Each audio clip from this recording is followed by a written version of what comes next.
Friends, welcome to our channel a little help.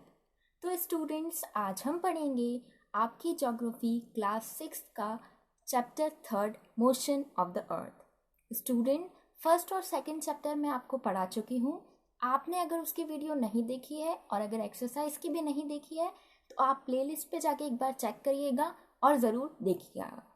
तो students, बिना time waste करिए चलिए आगे बढ़ते हैं। मोशन ऑफ द अर्थ।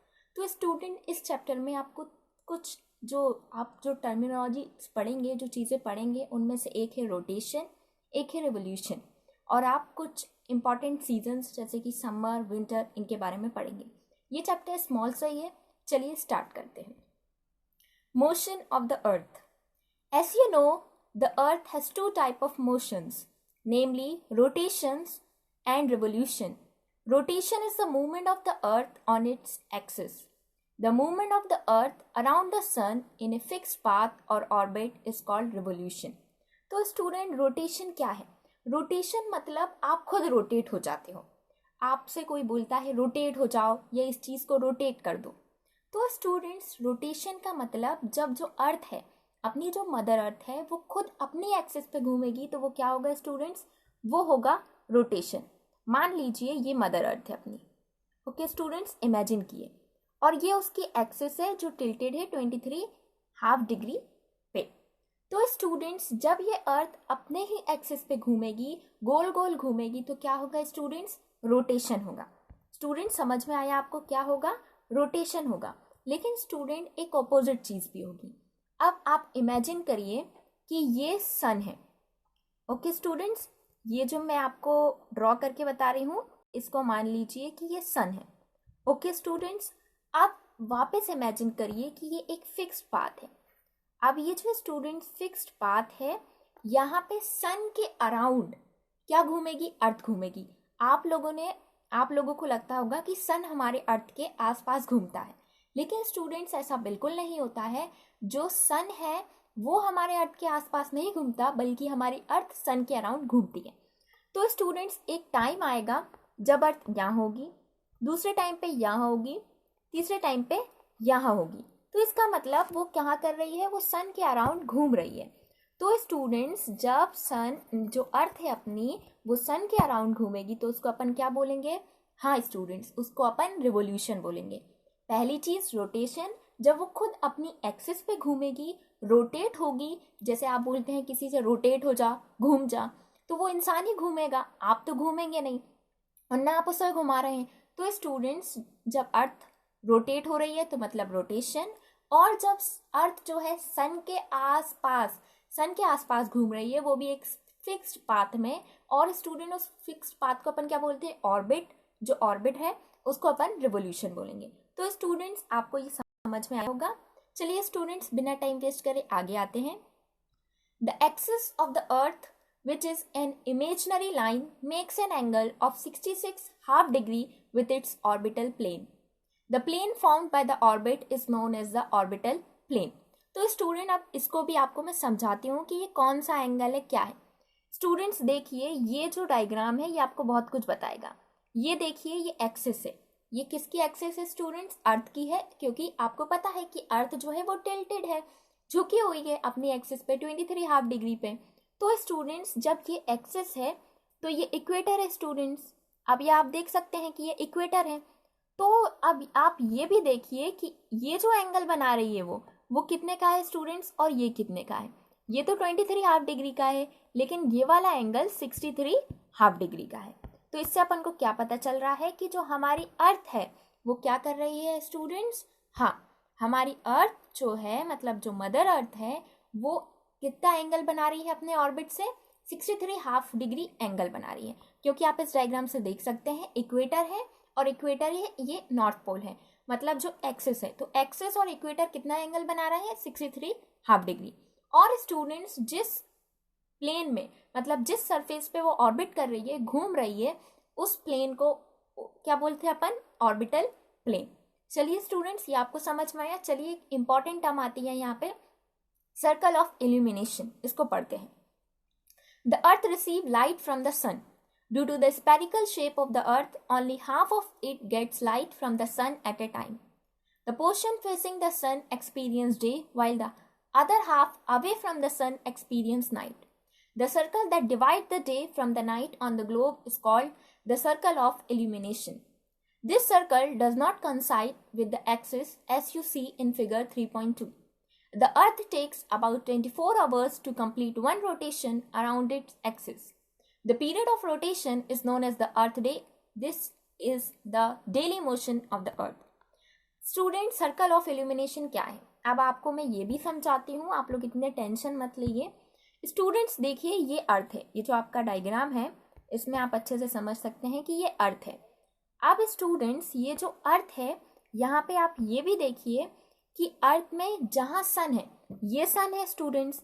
अब ये सन है तो यहाँ से सन की रेज आएंगी, तो अर्थ, हाफ अर्थ, ये वाली पार्ट अर्थ है जिसको मैं शेड कर रही हूँ स्टूडेंट्स, यहाँ पे तो सन की रेज आएंगी। जहाँ पे सन की रेज आ रही है वहाँ पे क्या है स्टूडेंट्स? वहाँ पे डे है। लेकिन वहाँ दूसरी और जहाँ पे सन की रेज पहुँची नहीं है, ये वाला ब्लैक वाला जो पार्ट है, तो स्टूडेंट्स वहाँ पे क्या होगा? वहाँ पे डे होगा। तो स्टूडेंट्स, वो सर्कल जो डिवाइड करता है डे और नाइट को, जैसे ये वाला सर्कल जो है, ये देखिए, ये जो लाइन है, ये जो डिवाइड कर रही है डे और नाइट को, इसी को अपन स्टूडेंट्स बोलते हैं सर्कल ऑफ इल्यूमिनेशन। और स्टूडेंट्स, क्या होता है, अर्थ को 24 घंटे लगते हैं, मतलब 24 आवर्स लगते हैं, एक दिन लगता है कि वो अपनी एक्सिस पे घूमे। और अपनी एक्सिस पे घूमने को क्या बोलते हैं स्टूडेंट? रोटेशन। और इसी को अपन अर्थ डे के नाम से जानते हैं। तो स्टूडेंट्स, ये आपको अच्छे से समझ में आया। चलिए स्टूडेंट्स, आगे आते हैं।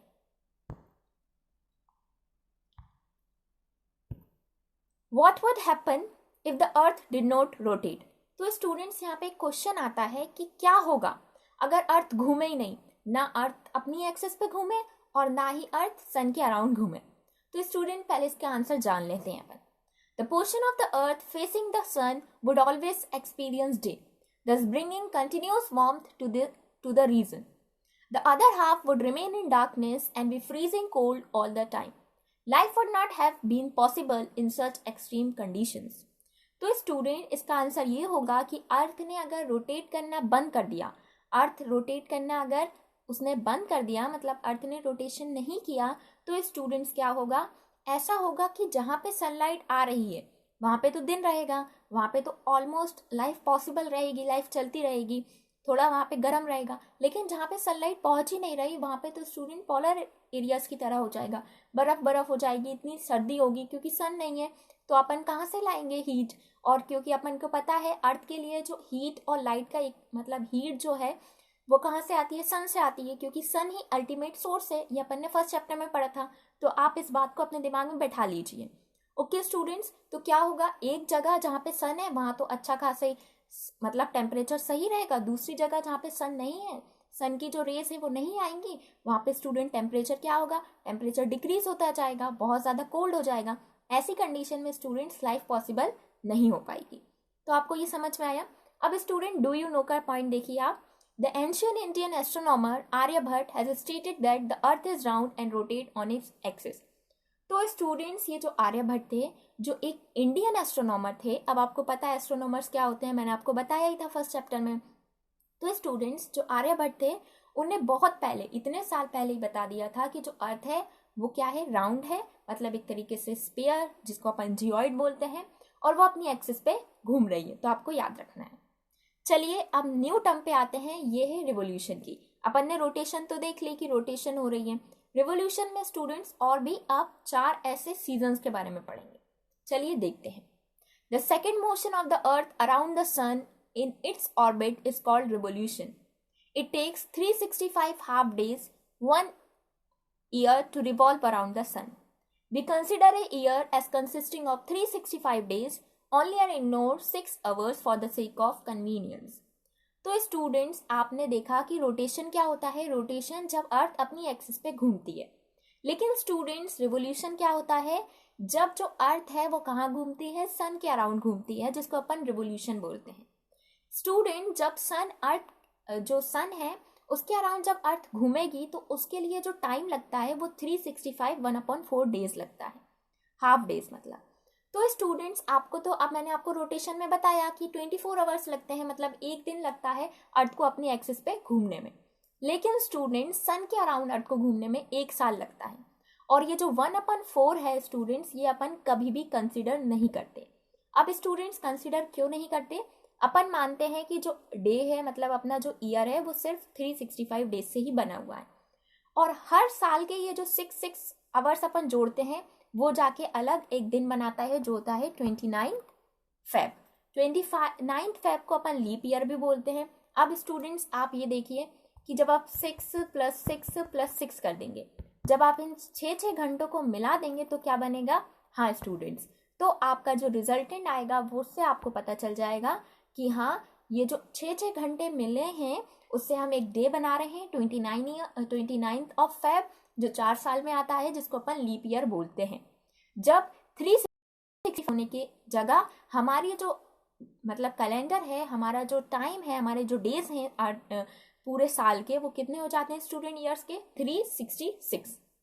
चलिए अब इस डायग्राम को समझते हैं। स्टूडेंट्स यहाँ पे बहुत कंफ्यूजन होती है बच्चों को, लेकिन मैं आपको बता दूं, आप थोड़ा सा अटेंशन देंगे तो बहुत जल्दी आपको समझ में आ जाएगा। अब देखिए स्टूडेंट्स, ये सन है।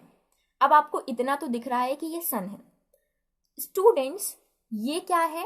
ये नॉर्थन हेमिस्फीयर है, ये सदर्न हेमिस्फीयर है। ये आपको दिख रहा है, ये नॉर्दर्न हेमिस्फीयर है और ये सदर्न हेमिस्फीयर है। अब स्टूडेंट्स यहाँ पे नॉर्दर्न हेमिस्फीयर में सन की रेज आ रही हैं।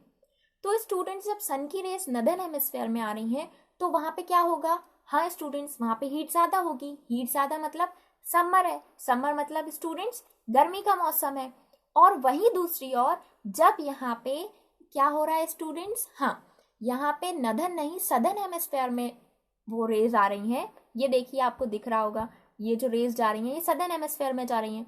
तो अब क्या होगा? जब सदर्न हेमिस्फीयर में रेज जा रही हैं तो सदर्न में तो गर्मी होगी, लेकिन जो नॉर्दर्न है वहां पे क्या होगा स्टूडेंट्स? हाँ, वहां पे सर्दी होगी।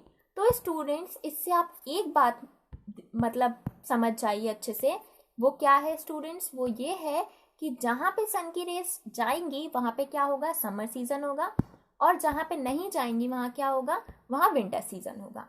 चलिए स्टूडेंट्स, आपको ये समझ में आया? अब देखिए स्टूडेंट, इस डायग्राम से आपको ऐसे समझ में नहीं आएगा, पहले मैं आपको पढ़ के बता देती हूँ, टॉपिक वाइज समझाती हूँ, फिर डायग्राम भी देखते चलेंगे। चलिए आते हैं। 6 hours saved every year added to make one day 24 hours over a span of 4 years. This surplus day is added to the month of Feb. Thus, every 4th year, Feb is of 29 days instead of 28 days. Such a year with 366 days is called a leap year. Find out when will the next leap year will be. अब students ये leap year के बारे में मैं आपको बता चुकी हूँ। ये जो 6 आवर अपन जोड़ते हैं वो क्या बनाता है? एक लीप ईयर बनाता है। उस लीप ईयर में 366 डेज होते हैं इंस्टेड ऑफ 365 डेज। और क्या होता है स्टूडेंट? अपन उसको लीप ईयर बोलते हैं। अब आपको ये भी पता करना है कि लीप ईयर कब है। तो स्टूडेंट्स ये 2020 चल रहा है, 2020 में ही लीप ईयर पड़ा था। अब क्या होगा? अब नेक्स्ट 4 ईयर्स बाद क्या होगा? लीप ईयर पड़ेगा। चलिए नेक्स्ट पे आते हैं। It is clear that the earth is going around the sun in an elliptical orbit. Notice that throughout its orbit the earth is inclined in the same direction. A year is usually divided into summer, winter, spring and autumn season. Season changes due to the changes in the position of the earth around us. तो students यहाँ पे ये बताया जा रहा है, क्या बताया जा रहा है कि जो ईयर है वो सीजन्स में डिवाइड है। कौन कौन से सीजन स्टूडेंट? समर हो गया, विंटर हो गया, स्प्रिंग हो गया, ऑटम हो गया। अब अपन को देखना है कैसे सीजन, कि ये स्टूडेंट बहुत ही इंटरेस्टिंग टॉपिक है। आपको ये पता चलेगा कि सीजन कैसे आते हैं। अभी तक तो आपने देखा होगा सर्दी आ गई, गर्मी आ गई, बारिश हो गई, ये हो गया, वो हो गया। अब अपन प्रैक्टिकली देखेंगे क्या होता है। चलिए, look at the figure 3.3. You will see that on 21st June the northern hemisphere is tilted towards the sun. The rays of the sun fall directly on the Tropic of Cancer. As a result these areas receive more heat. The areas near the pole receive less heat as the rays of the sun are slanting. The North Pole is inclined towards the sun and the places beyond the Arctic Circle experience continuous daylight for about 6 months. Since a large portion of the northern hemisphere is getting light from the sun, it is summer in the region north of the equator. The longest day and the shortest night at these places occur on 21st June. At this time in the southern hemisphere, all these conditions are reversed. It is winter season there. The nights are longer than the days. This position of the earth is called the summer solstice. अब student एक बात याद रखिए, पहली चीज summer, गर्मी का मौसम, और 21 जून जो होता है, जून जुलाई मतलब मई जून में तो ज़्यादा ही गर्मी पड़ती है स्टूडेंट, तो आप डेट याद रखिएगा क्या, 21 जून। 21 जून को क्या होगा स्टूडेंट्स, अपन को पता है कि जो अपना इक्वेटर है वो डिवाइड करता है नदर्न और सदर्न हेमिस्फीयर में, किसको, अपनी अर्थ को। तो स्टूडेंट्स अब क्या होगा, अपन को पता है अर्थ टिल्टेड है, तो 21 जून को नदर्न हेमिस्फीयर जब पे मोस्टली सनलाइट आएंगी, ज़्यादातर सन की रेज कहाँ आएंगी, नदर्न हेमिस्फीयर में आएंगी। स्टूडेंट्स मैंने अभी आपको बताया था, जब ज़्यादा सनलाइट आएंगी मतलब ज़्यादा सन की रेज आएंगी, जितनी ज़्यादा सन की रेज उस पर पड़ेगी उतनी ज़्यादा क्या होगा, वहाँ पे हीट होगी। जब हीट होगी तो मतलब क्या होगा स्टूडेंट्स, वहाँ पे समर होगा। तो स्टूडेंट जब समर होगा इसका मतलब क्या होगा, बड़े दिन होंगे और रात छोटी होंगी। और जब स्टूडेंट्स आपको एक बात और बता दूं, जब नदर्न हेमिस्फीयर में समर होगा तो सदर्न हेमिस्फीयर में क्या होगा स्टूडेंट, सदर्न हेमिस्फीयर में विंटर होगा, क्योंकि हर चीज ऑपोजिट हो रही है, जहां सन रेज जाएंगी वहां ही होगा। चलिए एक बार इसको अपन और देख लेते हैं। अब मान लीजिए स्टूडेंट्स ये वाले डायग्राम से समझते हैं, ये टिल्टेड है अपनी अर्थ। तो स्टूडेंट्स जब अपनी अर्थ टिल्टेड है तो आप ये बात देखिए कि यहाँ पे सन की रेज आ रही है, सन की रेज नदर्न हेमिस्फीयर में आ रही हैं। तो नदर्न हेमिस्फीयर में जब बहुत ज़्यादा यहाँ पे लाइट हो जाएगी, बहुत ज़्यादा हीट बढ़ेगी, तो क्या होगा स्टूडेंट, समर हो जाएगा। वहीं दूसरी ओर जब अपन देखें यहाँ पे सदर्न हेमिस्फीयर में, जहाँ पे हीट और लाइट है ही नहीं, तो वहाँ क्या होगा, विंटर सीजन होगा, सर्दियों का सीजन होगा। ओके स्टूडेंट्स, चलिए आगे बढ़ते हैं। समर सॉल्स्टिस आपको समझ में आया, ये बस आपको ये याद रखना है, समर मतलब गर्मी, और दूसरी चीज 21 जून का बात है स्टूडेंट्स, मई जून में बहुत ज्यादा गर्मी पड़ती है, तो 21 जून मतलब क्या, नदर्न हेमिस्फीयर में क्या होगा, और स्टूडेंट्स आपको और एक और ट्रिक मैं बता दूं, नदर्न हेमिस्फीयर में अपनी इंडिया आती है। तो स्टूडेंट्स मई जून जब अपने वहां गर्मी है तो मतलब नदर्न हेमिस्फीयर में क्या है, सन्स की रेस आ रही है।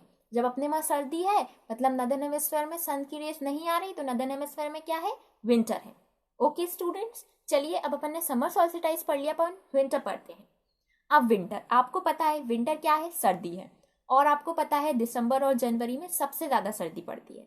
तो अब आपको यहाँ से एक डेट याद रखना है, that is none other than 22 December.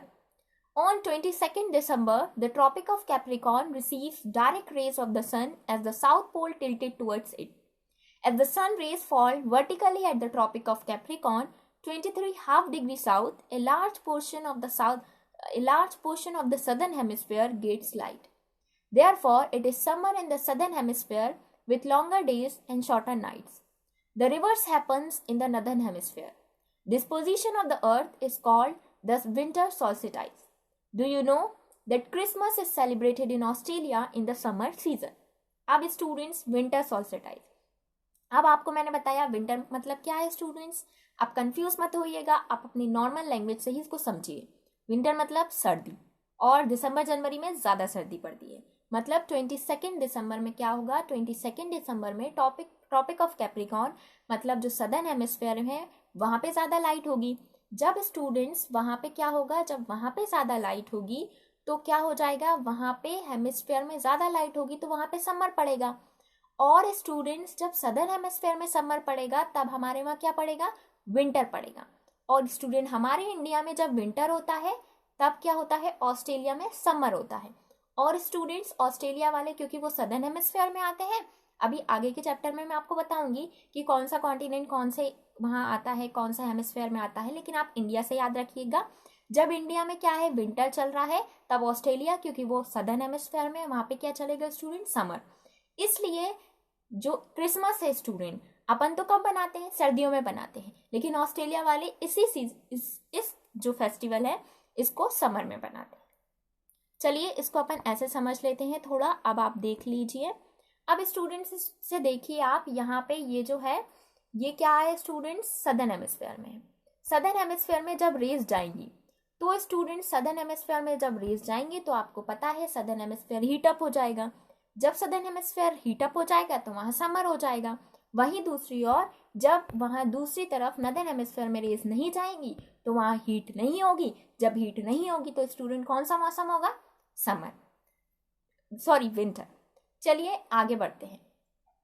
On 21st March and September 23rd, direct rays of the sun falls on the equator. At this position, neither of the poles is tilted toward the sun. So the whole earth experiences equal day and equal night. This is called an equinox. अब student एक नया word आता है that is equinox. अब क्या है? अब आपको फिर से दो डेट याद रखना है, एक मार्च की, एक सितंबर की, क्योंकि मार्च में ना ही ज़्यादा सर्दी होती है ना ही ज़्यादा गर्मी। सितंबर में भी ऐसे ही होता है स्टूडेंट, ना ही ज़्यादा सर्दी ना ही ज़्यादा गर्मी। अब आपको याद रखना है 21 मार्च और सितंबर 23। जब क्या होता है स्टूडेंट, जब जो पूरी जो सन की रेस हैं, सन की जितनी भी हीट और लाइट है वो कहीं ना ही ट्रॉपिक ऑफ कैंसर में पड़ेगी और ना ही ट्रॉपिक ऑफ कैप्रिकॉर्न पे पड़ेगी, इंस्टेंट वो पड़ रही है इक्वेटर पे। तो स्टूडेंट्स क्या होगा, अर्थ में इक्वल डेज होंगे और इक्वल नाइट्स होगी क्योंकि इक्वेटर पे पड़ रही है। तो स्टूडेंट 23 सितंबर जो होता है उसको अपन ऑटम सीजन के नाम से जानते हैं। ऑटम सीजन कहाँ होगा? नॉर्दर्न हेमिस्फीयर में। नदर्न हेमिस्फीयर में कौन आता है स्टूडेंट्स? इंडिया आती है, हमारी इंडिया, मदर इंडिया आती है। तो स्टूडेंट 23 सितंबर को क्या होगा? ऑटम सीजन होगा। कहाँ पर होगा? नदर्न हेमिस्फीयर में। लेकिन स्टूडेंट 21 मार्च को क्या होगा? ऑपोजिट होगा। कौन सा सीजन होगा जरा देखते हैं। वो स्प्रिंग होगा। कहाँ होगा स्टूडेंट्स? हाँ, जब स्प्रिंग नदर्न हेमिस्फीयर में होगा तो ऑटम सदर्न हेमिस्फीयर में होगा, और जब स्प्रिंग सदर्न हेमिस्फीयर में होगा तो ऑटम नदर्न हेमिस्फीयर में होगा। तो ये चेंज होते रहेंगे। ओके स्टूडेंट्स, मैं उम्मीद करती हूँ, आशा करती हूँ कि ये चैप्टर आपको अच्छे से समझ में आया होगा। चलिए स्टूडेंट्स, अब अपन मिलेंगे नेक्स्ट ऑडियो में। तब तक के लिए बाय, टेक केयर।